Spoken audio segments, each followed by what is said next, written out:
Hello everybody, it's the Historical Gamer once again, and today we are going to be taking a look at another top 5 list. A couple of days back I did my top 5 strategy games of 2020, and usually I just do that. I just do 5 strategy games and war games in one list and sort of recap my year. But I had a bit of a longer list this year, and it was pretty neatly divided down strategy and wargaming type options. And so in this case this year, as I've done one other time, my list is actually going to be two lists, one for the top 5 strategy games of 2020 and one for the top 5 war games of 2020. If you're interested in the top 5 strategy games, I'll put a link in the description so you can go ahead and check that video out. In this video, we're going to be talking about my top 5 war games of 2020. At number 5, similar to my strategy game list, we're going to be having a little bit of a cheat type answer. At number 5 in my top 5 war games of 2020 is Combat Mission Shock Force 2. And it's a bit of a cop-out answer because Combat Mission Shock Force 2 didn't actually come out this year, but it is new to me. Combat Mission Shock Force 2 is developed by Battlefront, and it is now published by both Battlefront and Slytherin. Battlefront and Slytherin struck a publishing deal, and their first release together this year was a re-release of Combat Mission Shock Force 2, but the new thing about it this year is that they brought the game to Steam. Those of you who have followed the Combat Mission series in the past will know that there's been this long-running hesitancy on the Combat Mission side, on the Battlefront team side, to bring any of their games to Steam. For various reasons that have sort of evolved over the years. But 2020 was the year that we saw that strategy change, and Battlefront and Slytherin brought Combat Mission Shock Force 2 to Steam. While the game didn't come out this year, it was the first time that I ever played the game, and so it was new to me in 2020, and it was new to, I'm sure, a lot of you in 2020, and so it is on this list.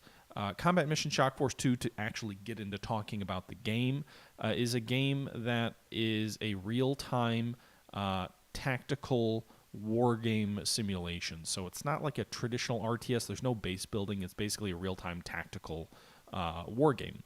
And in this game, you can play either sort of like a WeGo type system where you play 1 minute long turns where you issue all your orders and then you hit go, and then your orders and the AI or the human opponent orders are resolved simultaneously over 1 minute, and then you get to go ahead and change your orders or issue new orders in the next turn and then do the same thing over and over the course of the battle. Or the game also has a fully real-time option if you just want to play straight through in real time.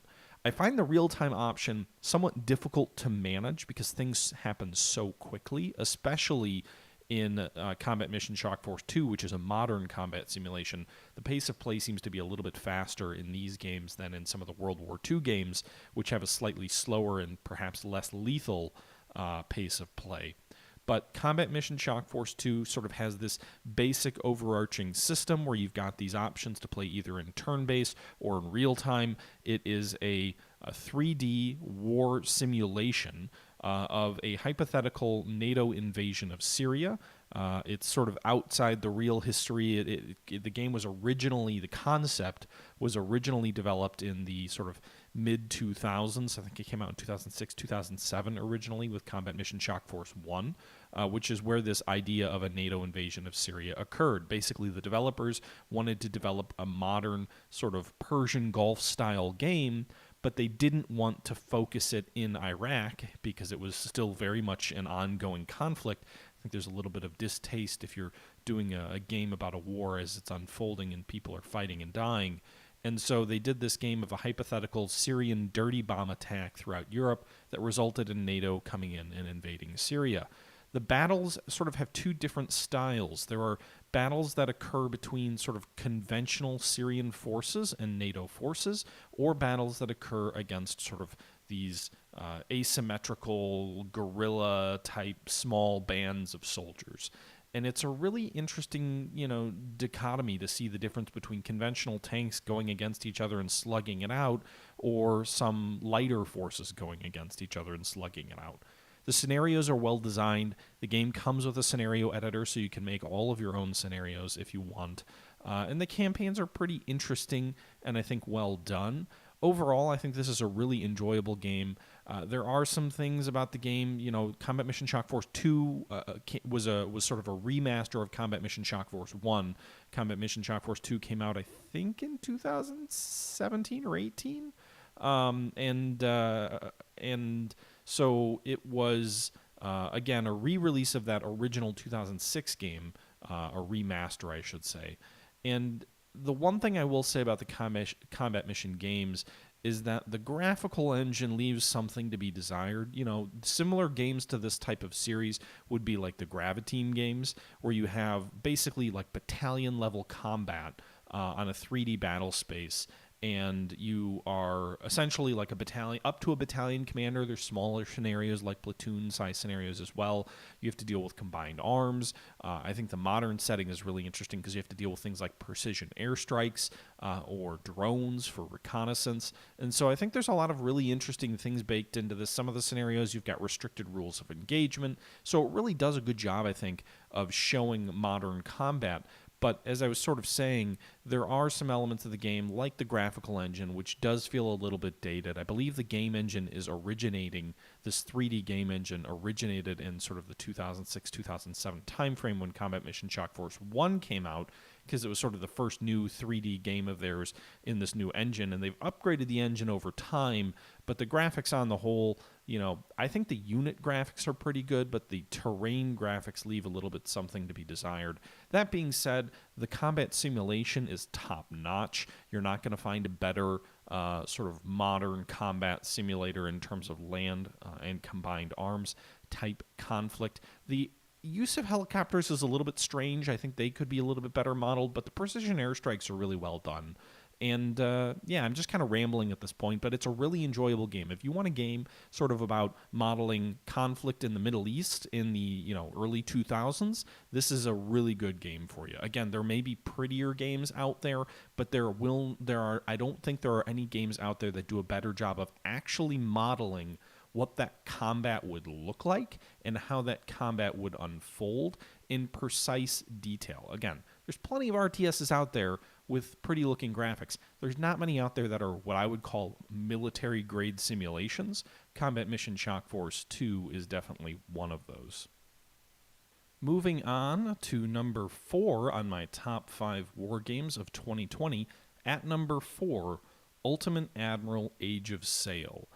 Ultimate Admiral Age of Sail is developed by Game Labs, and it is a game that sort of takes the Ultimate General type series of games. If you're familiar with Ultimate General Civil War and Ultimate General Gettysburg, it takes that style of game and gameplay, but instead brings it back to the period of the American Revolution and puts the war at sea. But not just at sea, you also get to fight on land. So I think this is a really well done game. It's very interesting. I think it's technically still in early access, but 2020 is the year where really the game came into fruition. They really, sort of cleaned up a lot of the games. Even early in the year, the British campaign was in really good shape. The American campaign sort of took flight, I guess, throughout the year through a series of updates. And I think this is a really well-done game. This game has a lot in it that reminds me of the old Talonsoft Age of Sail 2 game, which I think might still be the best game in terms of modeling Age of Sail combat. But it did a great job of taking that Age of Sail combat sort of concept, putting it in an absolutely gorgeous world, and giving you easy user commands to command your fleet while also making it challenging to master Age of Sail combat. They do a lot right about the naval combat as well.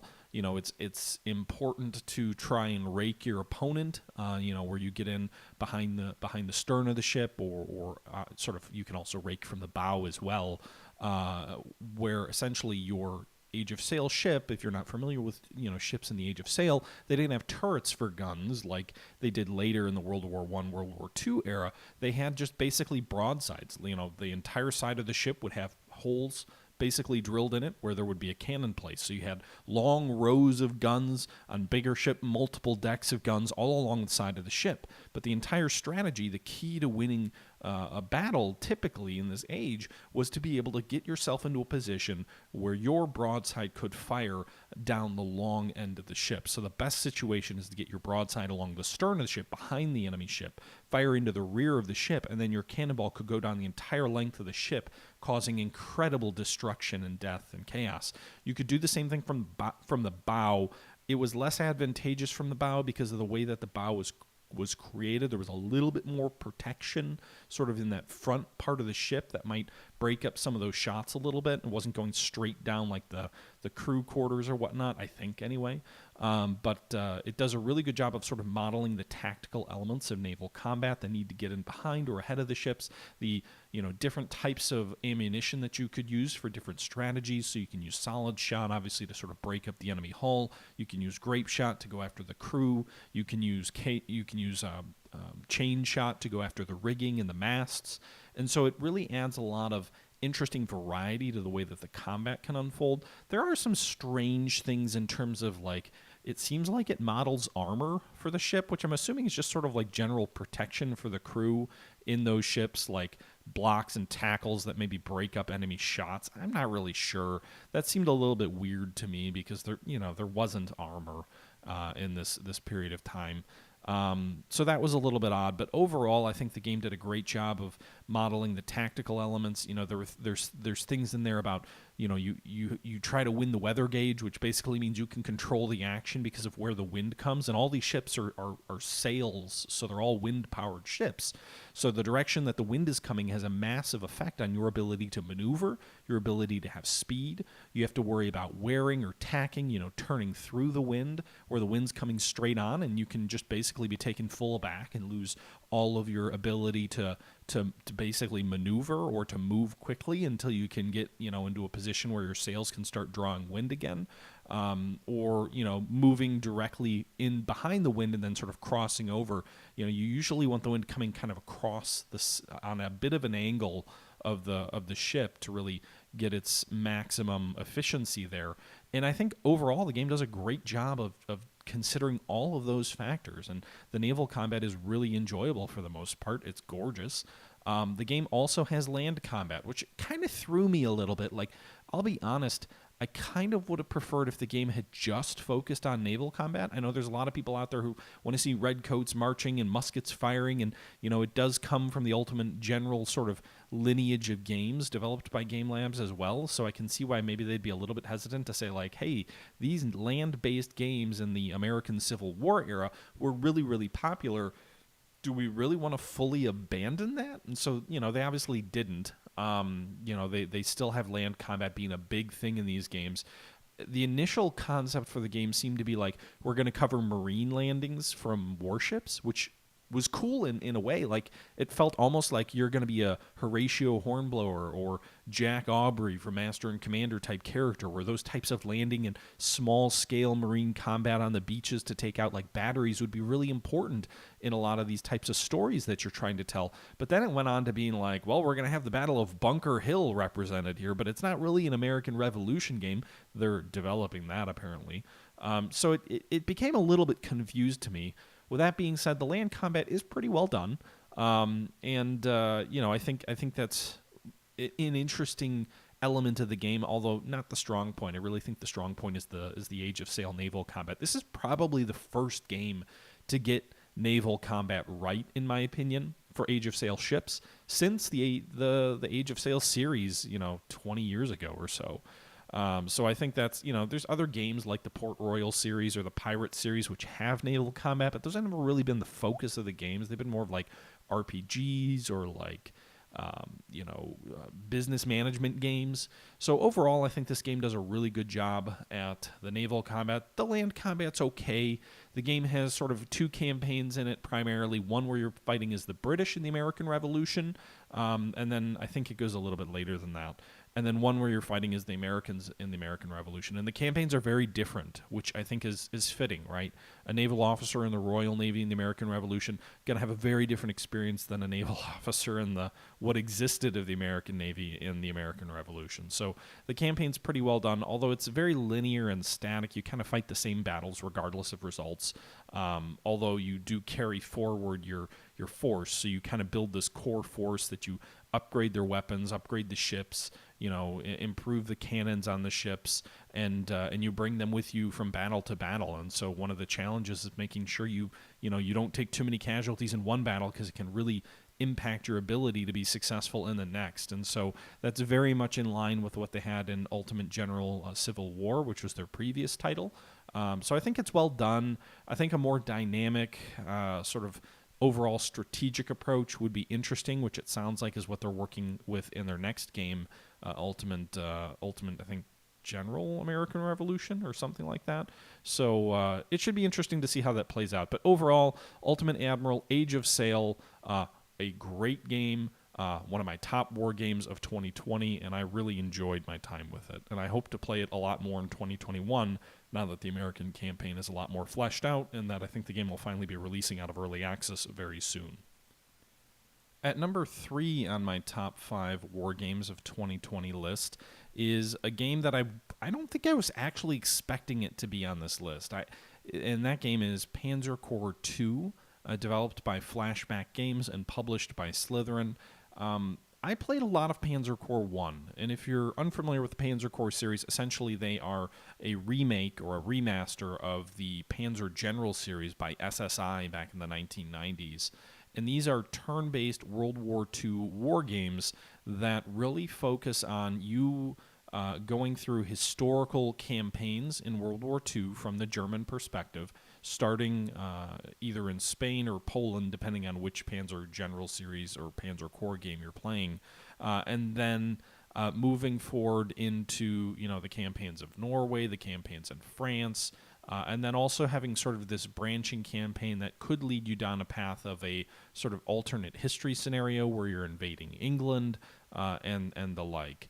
And this is a series that has a lot of play in my sort of nostalgia side of things, because I played a lot of Panzer General 1. I thought the voice acting on it was great, and I played it on my PlayStation when I was growing up. And so this is a game that has a lot of sort of resonance with me personally, thinking back on my past. But Panzer Corps 2 kind of felt like an unnecessary game. Panzer Corps 1 was very well done. The look and feel felt very much a throwback to the Panzer General series. And I thought, this game's well done, but they tend to be a little bit of puzzle games, getting the right force compositions to sort of crack the puzzle, right? So they become a little bit of a puzzle-type game. And I wasn't really clamoring for a Panzer Corps 2. When they started talking about this game a couple of years ago, the big thing they were making out of the game was that it was going to be 3D. So that was the big thing. Panzer Corps 1 was sort of 2D sprites that were on kind of what looked and felt like, almost like a war game type map, like a hand-drawn map. And Panzer Corps 2 was going to be in 3D. But like this kind of hex-based game never really feels to me like, oh man, the one thing I really want in these games is for it to be 3D. And I never really felt like that. But obviously, this game is on this list, so there's a reason for that. And that's because when Panzer Corps 2 came out, I was really impressed. I had a great time with it. I played it a lot in this last year. And it was a lot more than just a graphical update. The game is fundamentally about sort of going through these battles, but you create like this core of units that you carry with you from battle to battle. So it's about building this cadre, this set of units that you kind of build your own like story around as you carry them through from battle to battle. They get more and more experienced. You got to make sure that they don't die, because if they die, it's a pretty big bummer if you carry a unit all the way through the war and you get them killed. With that being said, when this game came out, yes, it was 3D. And yes, the maps were really well done. And yes, it was really gorgeous. And all of these things are true. But one of the things that really impressed me was the scenario design. it impressed me how they really made a lot of these kind of old concepts feel new again. I felt like they borrowed elements of Order of Battle, which is another series of Slytherin, which is similar, but they borrowed, I think, some things in terms of like the way the core system works in terms of how many units you can have of different types. It felt like they borrowed that from the Order of Battle series, and so that was a nice sort of variant of it. The overall aesthetics of it were very well done, and overall I just was really impressed. I wasn't thinking that I needed another one of these games, and then they delivered an absolute gem.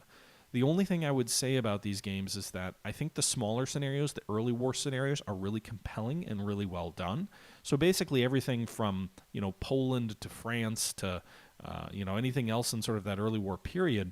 But the one thing that it did, I don't think, do a great job of I think what they delivered in Panzer Corps 2 that didn't really exist in Panzer Corps 1 was the sense of absolute massiveness of the Eastern Front, which is spot on in how it should feel. There should be a ton of units. It should be this epic feel. It should be huge. The problem was, I don't think the battles scaled up well. I think the small, really controlled battles of the Western Front were really interesting and very well designed. I think the bigger battles on the Eastern Front kind of got in their way. Like the size and the scale was there and it felt right, but the battles themselves just felt... It was so big, you kind of lost all touch with what was going on. You kind of lost the narrative in the individual fight. It just kind of became this slog that didn't really feel terribly satisfying as a player. At least that was my experience. And so while I think they did a good job of getting the scale right, I think the scenario design kind of lost its way a little bit in some of those Eastern Front battles. Not to say they were bad, but just from my experience, I massively preferred the smaller, more manageable Western Front scenarios. That's really the only thing I would say kind of left me wanting more, though. I think this is a very well done sequel, and if you haven't checked out the Panzer Corps series, I would check out Panzer Corps 2. They're releasing DLC for it regularly. They've done a Spanish sort of Civil War DLC, a Axis Operations DLC for a couple of years. And I think they're about to come out with Axis Operations 1941, which are basically just like new campaigns that have more scenarios in them and are more detailed for each individual year. And so, if this is a series or if this sounds interesting, if this looks interesting, then I highly recommend you check it out and let me know what you think. But that's my number 3 game of 2020, my number 3 war game of 2020, Panzer Corps 2. At number 2 on my list of top 5 war games of 2020 is a game called Radio General. Developed and published by Foolish Mortals Games, this is a game that allows you to play through World War II with a really interesting concept. Essentially, first off, you're a general in charge of Canadian forces in World War II, and war games tend not to focus on the Canadians. Not to say that they're not there, that they don't play a big role, but let's be real. Most war games tend to focus on the Americans or the British, and if you focus on the British, I guess you might have a wider Commonwealth-type focus, and the Canadians are there, but they're never really like the central part of the story. In Radio General, it is the story. It's the story of these Canadian forces that are under your command. But the real sort of unique element of this game is that this is a game where you are basically a general that is looking at a map of a battlefield, and you are getting reports that are coming into you over the radio from your troops telling you what's going on or asking for direction. These reports are all that you have to go on. There is no visual certainty of what's going on. So this game takes the concept of you listening to what your troops are telling you, and then you having to figure out, all right, where actually are these guys on the map? What are they saying is going on? And then how do I issue orders to them so that they can accomplish their mission? And this isn't an RTS. This isn't a top-down, I can see everything going on and I'm going to click and tell them where to go. This is all right, this is what I'm hearing over the radio, and so I need to decipher that. I need to ask the right questions of them, and then I need to make the right decisions for them.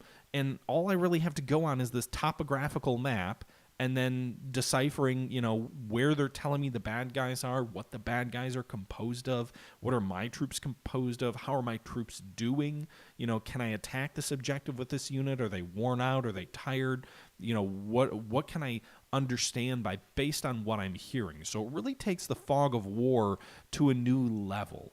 And what I would say is this isn't the first time anybody has done this. There is one other game that has done this that I've seen before, and that game was called Radio Commander, obviously a very similar title. Radio Commander came out in 2019 and was developed by Sirius Sim. Radio Commander looked at Vietnam and took the same concept of, what's going on, listen to your soldiers, what are they telling you, figure out what's going on. And while Vietnam might actually be a better set piece to try and tell that story, I found Radio General a lot more engaging and interesting. I think part of that is because Radio General doesn't try to create like this narrative, like platoon style story where it's like, we're going to make it like it's a Hollywood movie and you're going to learn who all these individual characters are. Radio Commander did that. Radio Commander had almost like this, I don't know if role-playing is the right way to say it, but like it was as you were giving your units these orders, you would get like this background story that like your soldiers, first off, had to have the worst radio discipline in the history of the Army in that game. But you'd get like all of these little wisecracks or witty comments or, stuff that's kind of talking about like it's sort of bringing in like the civil side of things in terms of like the protests at home and sort of the the civil rights movement and all these other things that were brought into the game, which were appropriate for the period, but not maybe for the way the game was telling the story.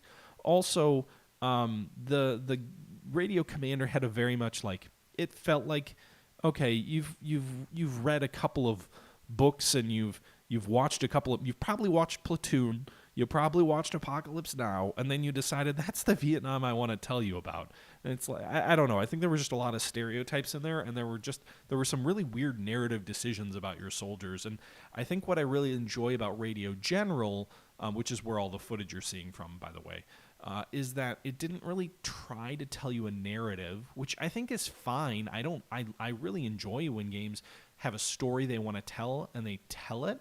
But if I'm a general back in a map, I'm not hearing, the life story of my soldiers out in the field. They're going to tell me, I'm receiving fire from this hex. I need you to tell me what you want me to do. I mean, realistically, a general's not giving tactical battlefield orders, but it's still a really interesting concept. The other thing that Radio General did a really good job of was it had a voice recognition mechanic. So it was fun to play that game because I could talk into my microphone and issue orders verbally. There's options to do it on the screen with like clicking different buttons and whatnot, but I think it was just an incredibly good decision by these guys to use voice recognition in the game so that I could be using my radio or my microphone to issue the orders through my computer's ability to hear me and use voice recognition software in the game to allow me to speak and issue those orders. That was a great decision. That completely engrossed you in the moment and in the game, and I think that was really well done. And I also want to give them huge props because the game, in addition to like playing the battlefield, there's all these little news clips and things that go on between the battles where you can like see propaganda films, see sort of films and documentaries that were made about the soldiers and the events that they were going through after the battle they're going through.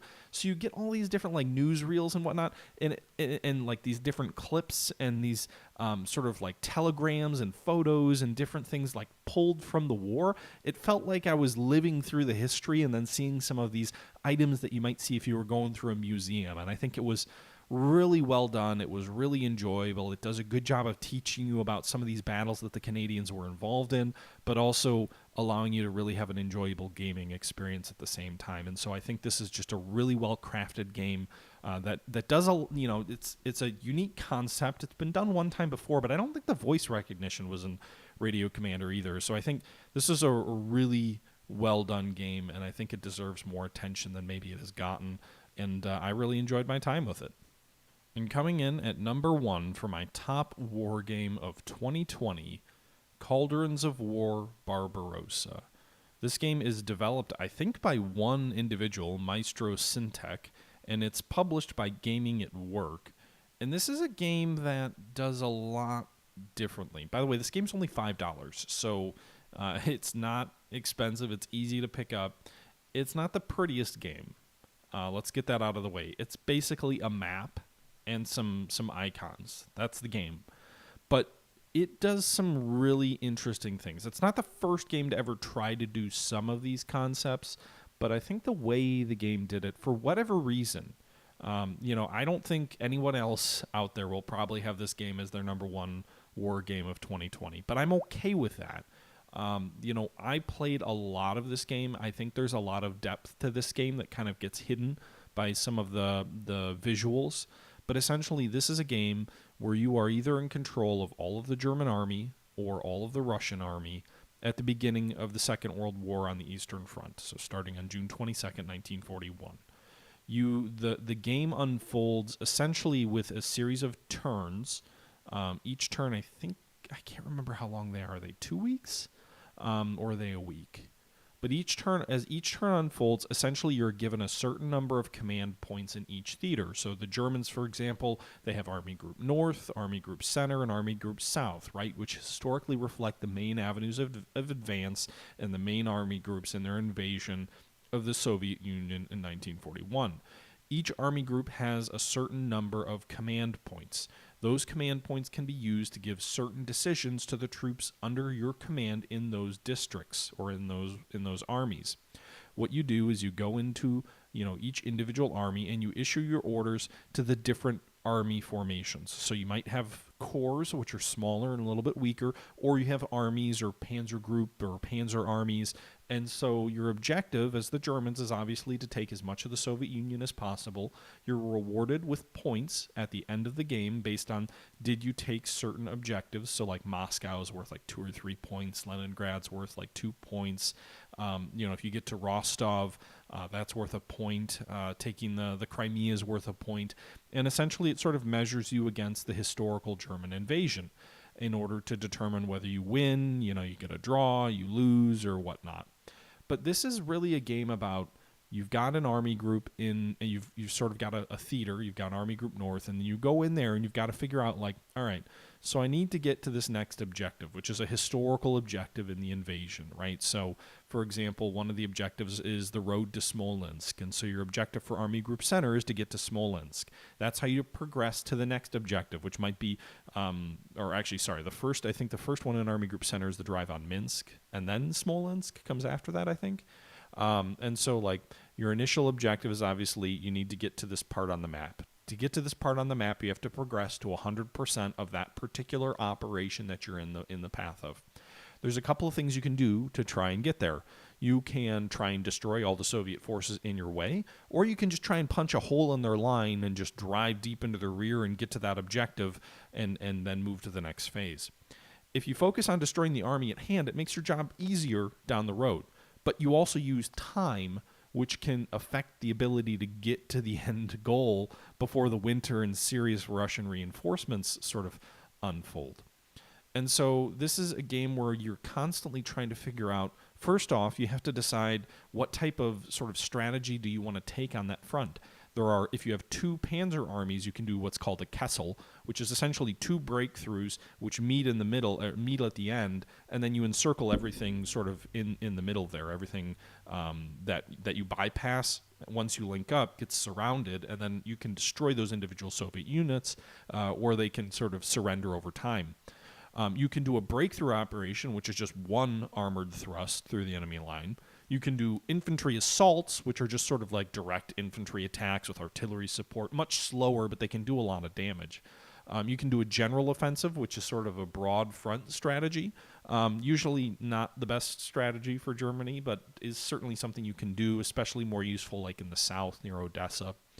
And so these are all these different strategies that you choose for the army group. You then go through the individual battles where you need to make decisions and, use your command points to choose to shell and maybe pin an opponent, to use air attacks to try and gain air superiority, to resupply your units, to refuel your units, all of this going on, but at the army level. And I think what makes this game really compelling to me is the fact that it abstracts a lot that typical really groghead type war games don't. It puts you in the role of a field marshal, essentially, in charge of the front. You don't care about the 33rd Division or the 33rd Brigade and, are they going to turn and flank the enemy or about that. if you're at this upper level of command, the primary things you care about is I'm giving direction to the army groups. I'm giving them general strategic goals. I'm giving them general practices on, like, I'm expecting you to do this. I want you to launch a Kessel operation, those kind of things. And I want you to, issue orders kind of at an army level or maybe a corps level. And so it abstracts a lot of the minutia that a lot of war games try to delve into. And there's a place for that, right? Like, I enjoy Gary Grigsby's War in the Pacific, and I'm really looking forward to Gary Grigsby's War in the East too. But fundamentally, those games give you a lot more micro control than any one commander really cared about or had the ability to manage. In War in the Pacific, you manage every single ship in the entire Pacific theater. Nimitz didn't do that. He might manage the individual carriers and assign them locations, but he is not, looking in and saying, all right, we're going to send this cargo ship, the USS Monroe, to this backwater island because they need a little bit of supply, right? He had people for that. And he doesn't care too much about, we're going to send in the third independent company of Australian infantry to reinforce Port Moresby. No, he'd tell someone, we need to send some reinforcements to Port Moresby, figure it out. That general would probably tell someone else. That general would tell a colonel, and that colonel would be like, what do I have at my disposal? Well, I've got a company, so we'll send them in.